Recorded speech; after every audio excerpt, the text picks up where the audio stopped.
నమస్తే డాక్టర్ గారు. నమస్తే సార్, ఈ మధ్యలో చాలా మంది వర్క్ ఫ్రమ్ హోమ్ చేస్తున్నారు కోవిడ్ అప్పటి నుంచి వెళ్ళి. ఎస్, దానివల్ల చాలా మందికి బ్యాక్ పెయిన్స్, నెక్ పెయిన్స్ కూడా వస్తున్నాయి. దాని గురించి చెప్తారా? యాక్చువల్లీ వర్క్ ఫ్రమ్ హోమ్ వల్ల ఇబ్బందులు ఎక్కువ ఉన్నాయి. ఒకటేమో వాళ్ళు ఎక్కువ గంటలు పనిచేస్తారు. యాక్చువల్లీ కంపెనీకి బెనిఫిట్. మీరు సపోజ్ మీరు ఉద్యోగానికి వెళ్తున్నారు అనుకోండి, మీకు టీ బ్రేక్ దొరుకుద్దా 10 గంటలకి? దొరుకుతుంది. లంచ్ బ్రేక్ గంట దొరుకుద్దా? దొరుకుతుంది. పోయడానికి ప్రయాణం 1 గంట దొరుకుద్దా? సో మీకు మధ్యలో మాట్లాడుకునే టైం దొరుకుతుంది. యాక్చువల్లీ ఒక ఎంప్లాయీ ఆఫీస్కి వెళ్ళినప్పుడు ఎంప్లాయీకి ఎక్కువ రెస్ట్ ఉంది. మీటింగ్లు పెడతారా?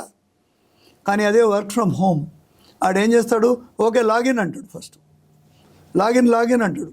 అరే అన్నం తింటూ పర్వాలేదే, అన్నం తింటూ ఇంట్లోనే కదా ఉన్నావు, నువ్వు ల్యాప్టాప్ ఆన్ చేయి, నువ్వు తింటున్నది మాట్లాడంటాడు. అంటే బేసికలీ ఇంట్లో నుంచి పనిచేసే ఎంప్లాయీ ఎక్కువ గంటలు పనిచేస్తున్నాడు. కంపెనీకి లాభం, వీడికి నష్టం. రెండవది, రకరకాల భంగిమల్లో పనిచేస్తారు ఇంట్లో. అవును. సోఫాలో పడుకొని ఒకడు ల్యాప్టాప్ కొడుతున్నాడు, ఒకడు బెడ్ మీద పడుకొని కొడుతున్నాడు, ఇంకోటి బోళ్ళ పడుకొని ల్యాప్టాప్ చూస్తున్నాడు. సో మీ మ్యాన్ మషిన్ రిలేషన్షిప్, ఎర్గోనామిక్స్ అనేది డిస్టర్బ్ అయిపోతుంది కంప్లీట్లీ. సో వీళ్ళందరూ ఏం చేయాలి? వర్క్ ఫ్రమ్ హోమ్ ఉన్నప్పుడు మీ లంచ్ టైంలో మీరు చెప్పాలి మీ బాస్కి, sir may I have permission for 1 hour lunch time, excuse me, log off చేసి లంచ్ తీసుకోవాలి. సార్ టీ టైం, ఆఫీస్లో ఏం బ్రేక్ తీసుకున్నాడో వాళ్ళు రిక్వెస్ట్ చేసి బ్రేక్ తీసుకోవాలి. రెండవది, వాళ్ళు ఇంట్లో ఉన్న వస్తువుల్లోనే అరేంజ్మెంట్ చేసుకోవాలి.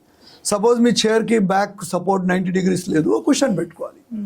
మీ టేబుల్ చాలా ఎత్తుగా ఉంది, మీ చైర్ని పైకి లేపుకోవాలి. మీ ల్యాప్టాప్ని పైకి లేపాలి, 4 పుస్తకాలు పెట్టి. అంటే ఇంప్రొవైజ్డ్ మేనర్లో మీరు ఎర్గోనామిక్స్ అరేంజ్ చేసుకోవాలి.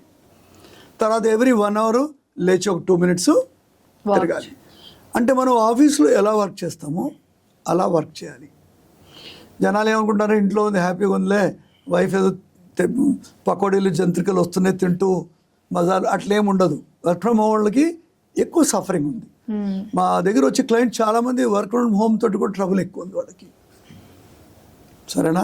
So work from home is a advantage to the company.